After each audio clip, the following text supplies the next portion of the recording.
The emergency beacon pulsed across every corner of the galaxy. Red lights flashed in council chambers on 1,000 worlds.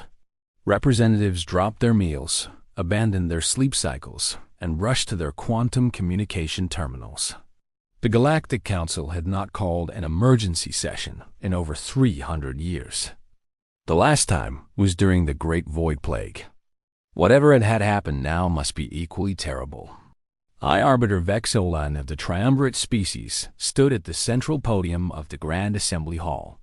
His 4 eyes blinked rapidly as he watched the holographic seats fill with the flickering images of delegates from across known space.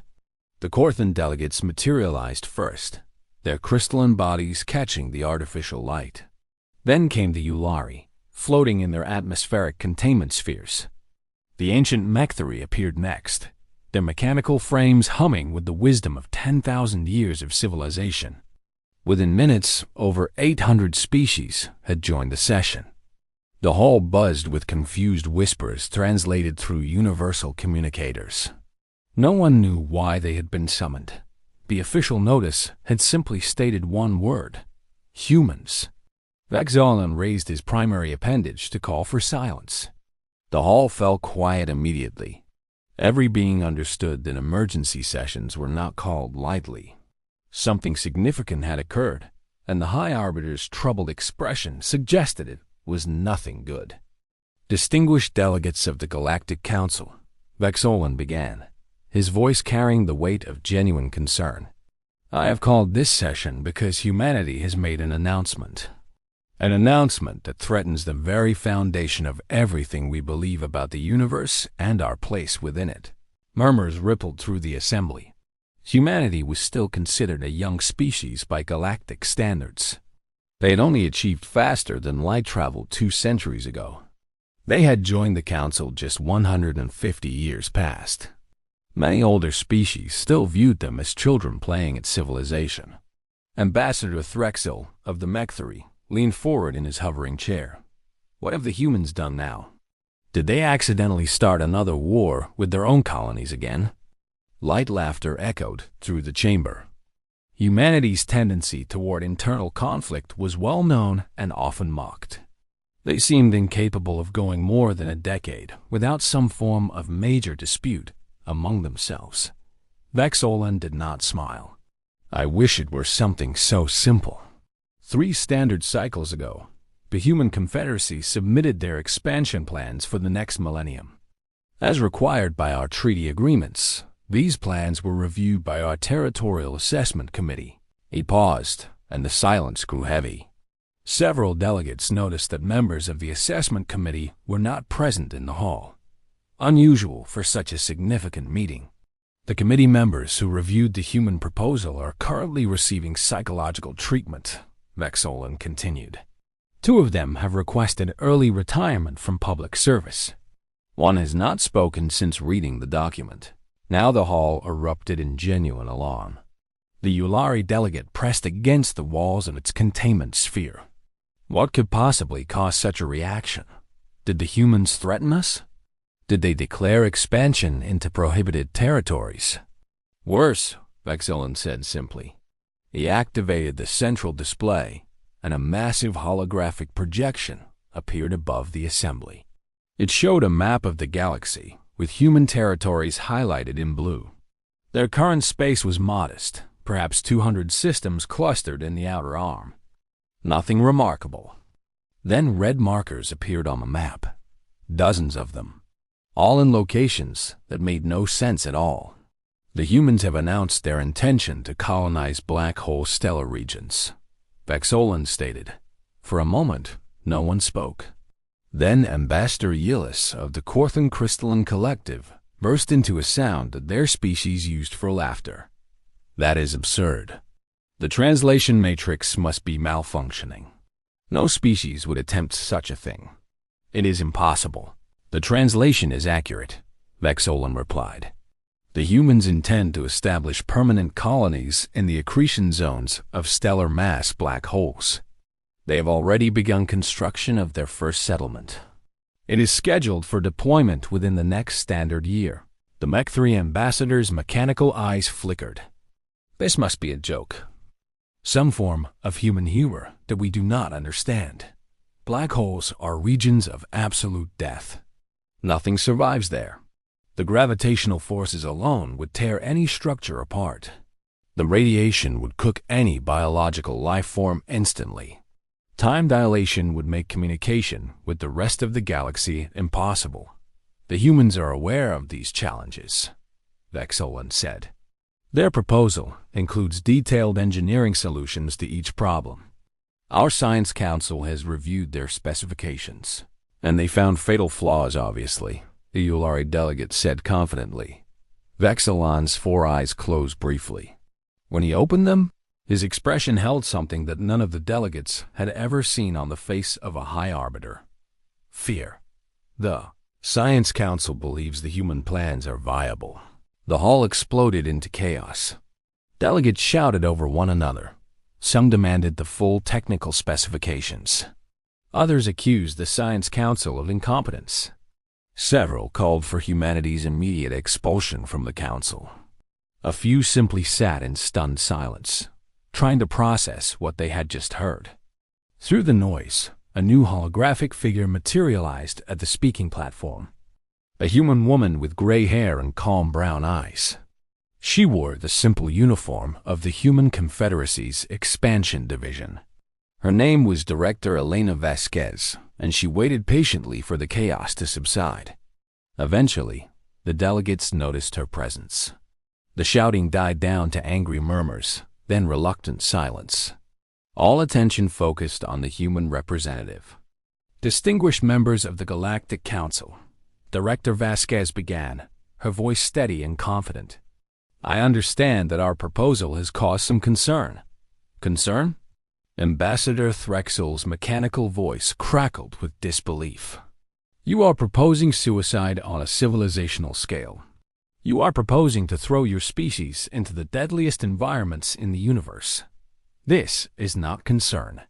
This is watching children run toward a cliff. Director Vasquez smiled slightly. With respect, Ambassador, we are not running toward anything. We have planned this expansion for over a century. We have tested our technologies extensively. We have conducted unmanned missions to black hole regions for the past 50 years. We know exactly what we are doing. Impossible, the Corthan delegate insisted. We have been traveling the stars for 20,000 years. We have never even considered such an endeavor. The energy requirements alone would bankrupt any civilization. Your civilization, perhaps, Director Vasquez replied without arrogance. Humanity has different needs, different ambitions, different perspectives on what is possible. The Yulari delegate pulsed with agitation. You speak of perspectives. What perspective could possibly justify sending your people to die in the gravity wells of collapsed stars? Director Vasquez activated her own holographic display. Technical diagrams appeared beside her, showing complex engineering schematics that made most delegates' visual processors struggle to comprehend. Black holes are not simply engines of destruction, she explained.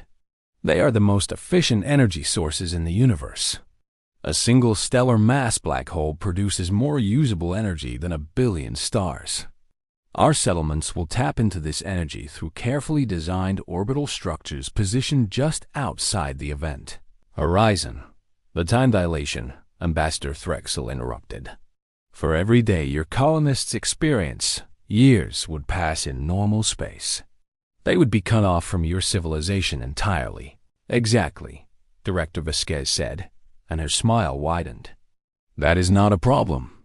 That is the point. Confused silence filled the hall. The human continued. Humanity has always struggled with time. We live such short lives compared to most of your species. A human lifetime is barely a blink to a mechthery. We have always felt this limitation keenly. But in the black hole regions, time works differently. Our colonists will live full lives, but those lives will stretch across centuries from the perspective of normal space. You would use gravitational time dilation to extend your lifespans, Vexolan said slowly, understanding dawning in his expression. You would become functionally immortal. Not immortal, Director Vasquez corrected, but much longer lived than nature intended. A colonist who spends 50 subjective years in a black hole settlement might return to normal space to find that 5,000 years have passed. They could witness the rise and fall of civilizations. They could carry knowledge and experience across eons.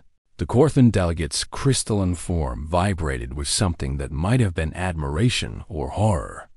You would create a species of time travelers. Beings who experience the universe on an entirely different temporal scale. Among other benefits, yes, the energy harvesting alone would make our civilization self-sufficient for millions of years.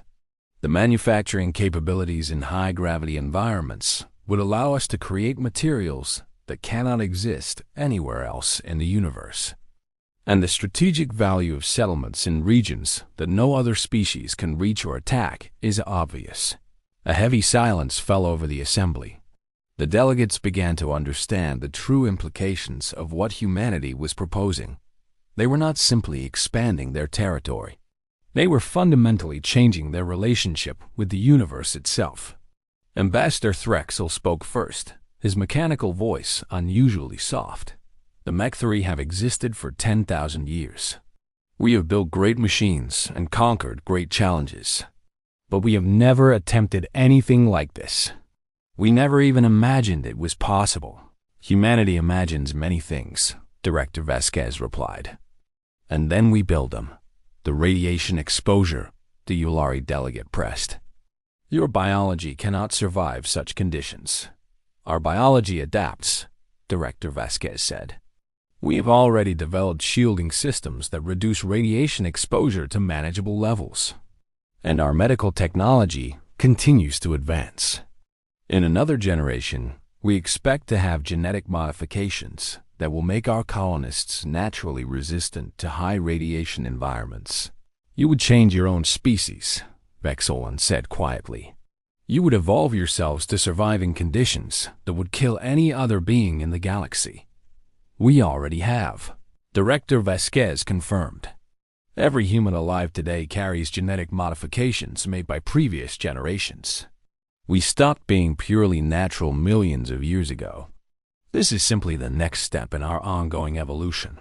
The hall remained silent as the delegates processed this information.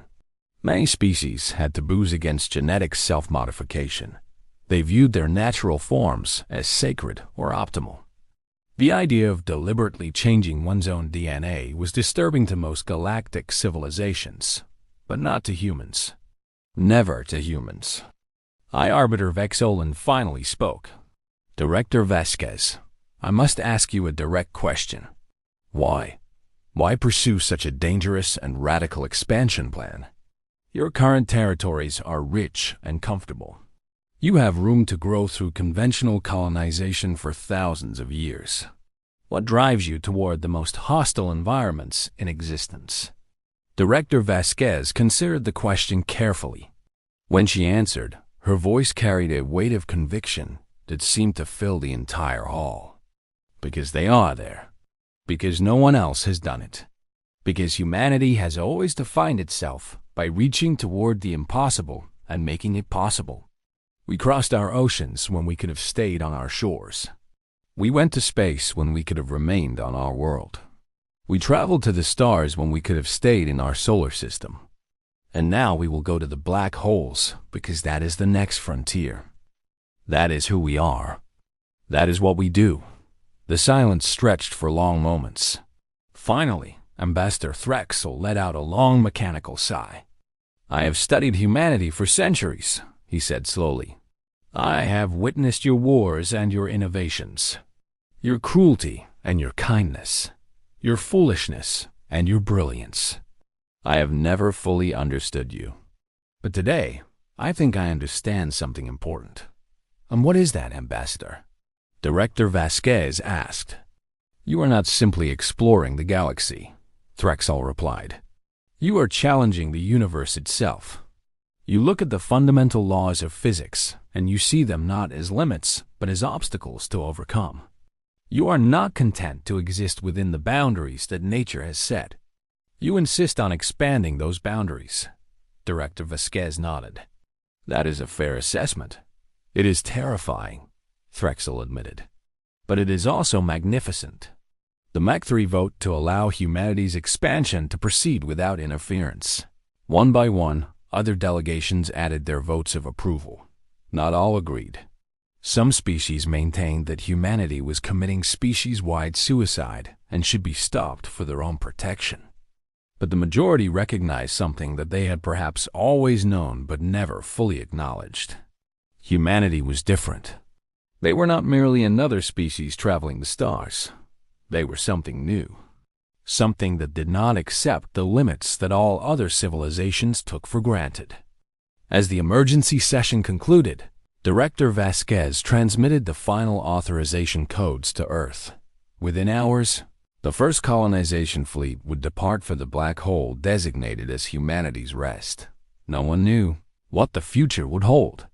No one could predict how humanity's black hole colonies would change galactic civilization. But everyone understood that the universe had become a different place. And somewhere in the vast darkness of space, the first human settlers prepared to make their home in the heart of destruction itself. They were not afraid. They were excited, because that was who humans were. That was what humans did. They reached for the impossible and made it their own.